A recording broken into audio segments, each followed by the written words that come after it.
के इलाके दीपालपुर और हुजरा शाह मकीम में वज़ीर आला पंजाब सरदार उस्मान बज़दार की हदायत पर ज़िली इंतज़ामिया की जानिब से खुली कचहरी का इनेकाद किया गया, जिसमें commissioner Sahiwal division original police officer Sahiwal ने शिरकत की और अवामी मसाइल सुने। मज़ीद जानते हैं अपने नुमाइंदा इश्तियाक अहमद जट से। उकाड़ा के इलाके दीपालपुर और हुजरा शाह मकीम में ज़िला इंतज़ामिया की जानिब से वज़ीर आला पंजाब सरदार उस्मान बज़दार की हदायत पर शहरियों को उनके घर की दहलीज पर इंसाफ फराहम करने के हवाले से खुली कचहरी का इनेकाद किया गया, जिसमें कमिश्नर साहिवाल डिवीजन नादर चट्टा और आरपीओ साहिवाल तारक अब्बास कुरैशी ने ज़िला इंतज़ामिया के हमरा ख़ुसूसी शिरकत की।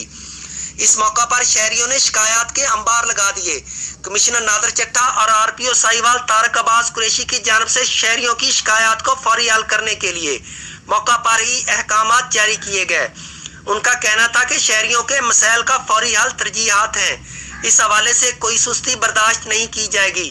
किसान बोर्ड पाकिस्तान की शिकायत पर जैली खाद बीज फरोख्त करने वाले अनासर के खिलाफ फौरी कार्रवाई की हदायत जारी की गई। इस मौका पर डिप्टी कमिश्नर आमर अमीक और डीपीओ फैसल शहजाद भी मौजूद थे। इश्तियाक अहमद जट, QBN न्यूज़, उकाड़ा।